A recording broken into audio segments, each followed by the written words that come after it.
Hey YouTube, Kira Twig here, bringing you all my Arcana Force Yu-Gi-Oh! Deck profile for post-Phantom Rage. Wanted to do an update to the Arcana Force deck, and I say update, but I actually don't recall if I've ever actually done an Arcana Force deck through the whole, life of my channel. It's a really interesting deck. It was used by Sartorius during the GX anime, a deck that focuses on coin flips, gaining different monster effects based on what the coin flip was for the different Arcana Force monster you can summon out, all based on the tarot, all from the Fool all the way to the World, and a bunch of other different support to add it in for the fact that it is a fairy type deck. But without further ado, with the new support we got from Phantom Rage, it definitely did help to boost the power of this deck, which definitely needed it for sure, because it was kind of a gambling, risky kind of deck, before even that card came out. But let's go ahead and get started with the deck profile. So for the Arcana Force monsters, for the 3 ofs we're running in the deck, I'm running 3 Arcana Force 0, the Fool. With this card, it cannot be destroyed by battle, and this card cannot be changed to defense position except with a card effect. And when this card is summoned, you flip a coin.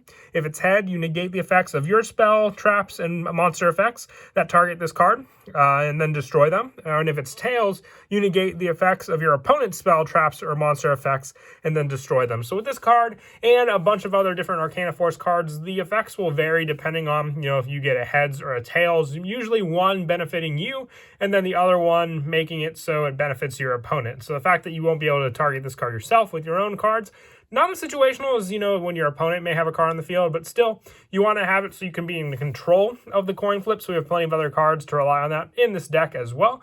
And we're also running 3 of it just because of the fact that we do need some Arcana Force cards in this deck to tribute out for some of our stronger Arcana Force cards we're running in the deck as well.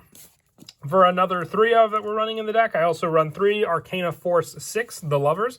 When this card is summoned, you flip a coin. If it's heads, this card can be treated as 2 tributes for the tribute summon of an Arcana Force monster. If it's tails, you cannot tribute summon Arcana Force monsters. So with the Lovers, you really want to make sure that this card lands successfully on heads, because a good amount of our boss monsters that we run on the deck rely on, tribute summoning them out, aside from the fact that there are some where we can just special summon with other cards we're running. But this card's great for that setup, because with some of our other continuous spells, we can easily special summon this card out, have it count for the 2 tributes, and then take our tribute summon in for the bigger boss monster we would summon out onto the field. But 3 of this card, just for that easy setup as well, just for the go-to monsters that we run in the deck, with our main boss monster being Arcana Force 21, the World. When this card is summoned, you flip a coin. If it's heads, during the end phase, you can send 2 monsters you control to the graveyard to skip your opponent's next turn. And if it's tails, during your opponent's draw phase, add the top card of their graveyard to their hand. So with the World being a more, powerhouse in the deck, having 3100 attack, 3100 defense, being able to tribute summon it out, which is 1 monster if you land successfully with the Lovers, and the fact that you can set up more and more monsters on the field, and then basically skip your opponent's turn. This is your go-to play in the deck with that setup. So you definitely want 3 of this card, because if your opponent, destroys it, or you want another option to get this card out, if they do so, being your main go-to boss monster in the deck. And like I said, it has great attack and defense. The only thing is you have to rely on the coin toss, basing what you get on that for how the play will go eventually, because you might not get the turn skip, and you might just be benefiting your opponent with the graveyard add. And for some of the lower numbers for the Arcana Force monsters, I also run 2 Arcana Force 18, not 15, the Moon. When this card is summoned, you toss a coin. If it's heads, during your standby phase, you can special summon 1, the Moon token.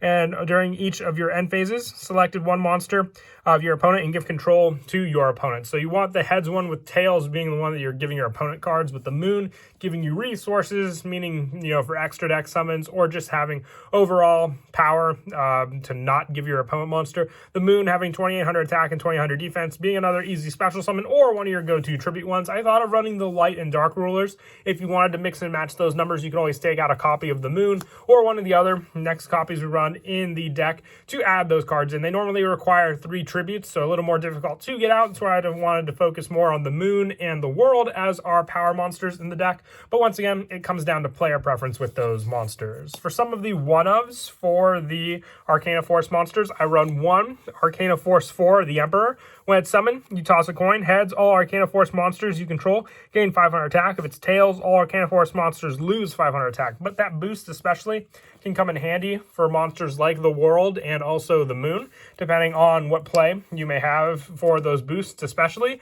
I also run 1 Arcana Force 1, the Magician. When it's summoned, you flip a coin. If it's heads, when a spell is activated, this card attack becomes double its original attack. If it's tails, when a spell is activated, your opponent gains 500 life points. So not as risky as some of the other Arcana Force run on the deck. You still don't want to give your opponent any life when instead you could be doubling the attack of this card, which can be boosted when you have other cards like the Emperor on the field as well. And I also have 1 Arcana Force 14, the Temperance. During either player's turn, you can discard this card and reduce the damage you take from a battle to 0. And when this card is summoned, you can flip a coin. If it's heads, you half all battle damage you take there. And if it's tails, have all battle damage your opponent takes. So a lot more risky with this card when you actually have it summoned out on the field. I like to use it mostly for the hand trap, being able to prevent damage from a lot of your different Arcana Force cards, including the Fool on the field, because when it's in attack position, you can still take the damage potentially from your opponent.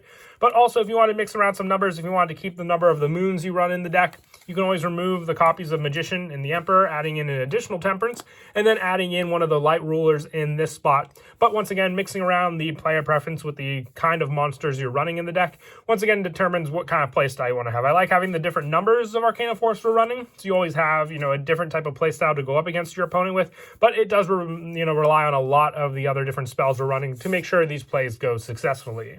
For some of the additional cards we're running in the deck, I also run 3 Guardian of the Order, with all of our Arcana Force monsters being light with the Guardian of the Order. If you control 2 or more light monsters, you can special summon this card from your hand. You can only control 1 Guardian of the Order. So basically, with the World being our go-to play, we can get 1 Arcana Force monster usually out on the field with the World, but you want to have another one to have the turn skip because you need to send 2 monsters you control. So being able to special summon a Guardian of the Order after you have those 2 monsters, and then gain the additional turn with the World by attributing them and sending them to the graveyard, meaning having 3 of this is just an easy special summon of it by controlling 2 or more light monsters, and you can only control 1 Guardian of the Order. So once you tribute off the 1 for the World, you can always just special summon another one during the next additional turn you are given.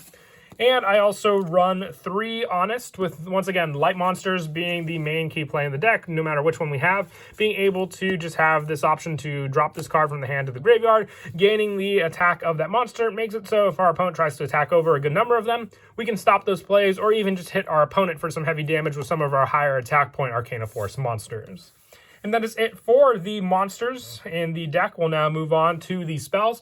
For our field spell, I am running 3 Light Barrier. Once again, a great setup card in the deck altogether. During your standby phase, you flip a coin. If the result is tails, the following effects are negated during your next standby phase. When you summon an Arcana monster, you choose which effect to apply without flipping the coin. And if an Arcana Force monster destroys an opponent's monster by battle, you can gain life points equal to the destroyed monster's original attack. So with this card, you can rely on the life point game to basically have resources, especially if your opponent's going to attack into the full. But with it being able to choose which effect you have makes this a very, very important field spell in the deck. That's why we're running 3 of it. You always want to have it set up so you can successfully get cards like the World, the Moon, you name it, even the Lovers, all the other different Arcana Force monsters you're running successfully summoned and with the preferred effects you have on the field.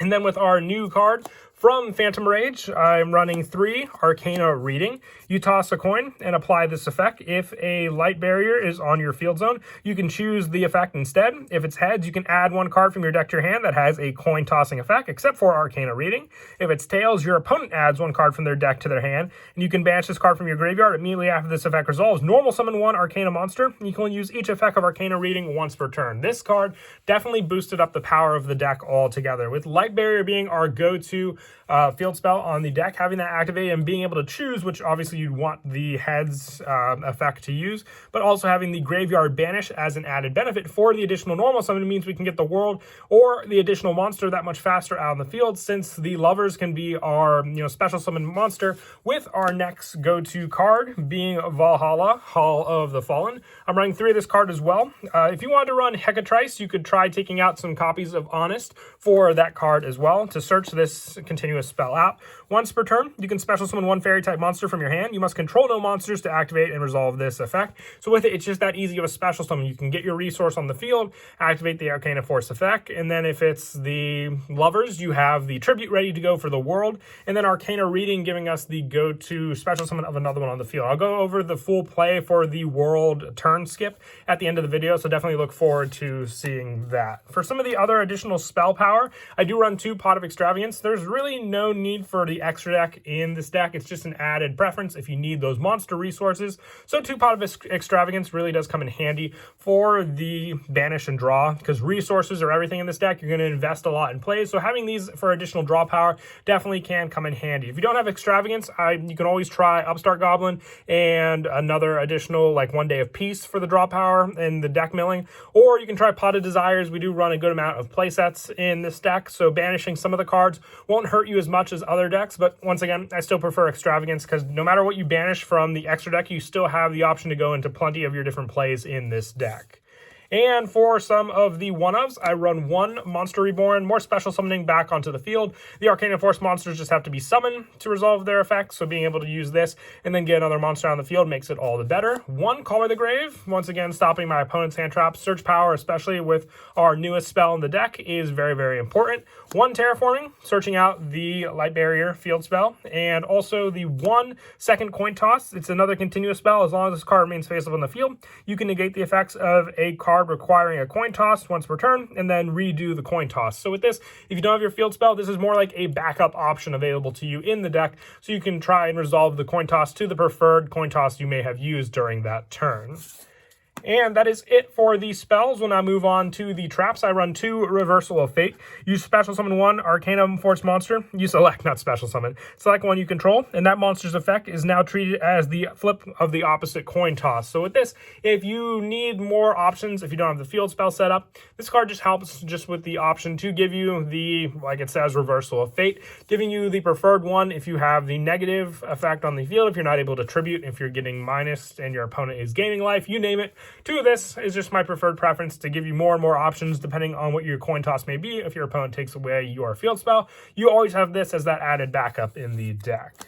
And then lastly, for the traps, I just have the 3 Infinite Impermanence as my go-to hand trap in the deck to stop a good amount of my opponent's plays while I resolve my own Arcana Force plays. If you don't have Infinite Impermanence, you can try cards like Back to the Front, Call the Haunted, all cards that can still resolve and special summon your Arcana Force monsters onto the field for you to use, even beneficial with cards like the World that you then have to send the monster to the graveyard to use. And that is it for the main deck. We'll now move on to the extra deck. For the extra deck, there's nothing really particular that you use for any of the plays, so we're just going generic the whole way. So 1 Link Karibo, 1 Nightmare Phoenix, 1 Nightmare Cerberus, 1 Barricade Board Blocker, 1 Underclock Taker, 1 Cross Sheep, 1 Hippo Shenangan, 1 Nightmare Unicorn, 1 Decode Talker, 1 Triple Burst Dragon, 1 Apollosa, 1 Borolo Dragon, and then for the Xyz monsters, 1 Baguska, 1 Abyss Dweller, and 1 Tornado Dragon. We do have a good amount of level 4s in the deck that we play, so very easy to summon these cards out when you have the 2 on the field as well. As for the go-to play, revolving around activating Valhalla of the Fallen. Once you have this card on the field and you have no monsters, you can special summon a fairy type monster from your hand onto the field, which will be Arcana Force the Lovers. So being able to then activate the effect as long as you have your field spell Light Barrier. If you don't, you're going to be basing it all on luck with this card, which then if you land on heads, this card can be treated as tributes for a tribute summon, 2 of them at that. So then you will still have your normal summon. You will tribute your Arcana Force the Lovers and then summon out Arcana Force 21 the World. And with this, it all goes off of the fact that if you have your additional summon, being able to have the Arcana Reading them and getting the heads effect, you add 1 card from your deck to your hand that has the coin toss effect, and then being to banish this card, and then you'll be able to normal summon 1 additional Arcana Force monster. So after you activate this, you'll search another Arcana Force monster, which could be whichever one that you can just summon out, because then you'll banish with Arcana Reading, and then being able to summon out your Arcana Force the Full. And then the last monster you will need is the Guardian of Order, which you will summon out onto the field, giving you the 2 monsters that you used on the field for sending for the world to resolve and give you the additional turn. But this can also be after you attack, since it says during the end phase, being able to send the 2 monsters to the graveyard. So you don't necessarily have to have the full. You can have one with attack power as well. Just when you send them, you'll have the additional play. And this play normally does involve having the setup of these 5 cards in your hand. If you have the 1 additional card, it can either be, substituted out for a draw power card like Pot of Extravagance, giving you the 2 additional cards then that you need for this play if you were going first as well. So remember that. But getting that is the quickest way to resolve the world onto the field. Or even better, if you don't have the tribute play, let's say you just have the world on the field, you can just special summon the world from your hand, not even needing the tribute since there's no requirements there, giving your normal summon to the lovers, and then also then relying on Arcana Force to send and add one of the other Arcana Force to your hand, which then you can banish from your graveyard and get that additional normal summon, revolving this effect off of these 5 cards and this 4th here, not having to use the Guardian of Order, which is just a good backup to rely on. So we have 2 plays available to you for the world play, still being able to send these 2 cards, not necessarily these 2, just 2 Arcana Force cards you can normal summon out onto the field.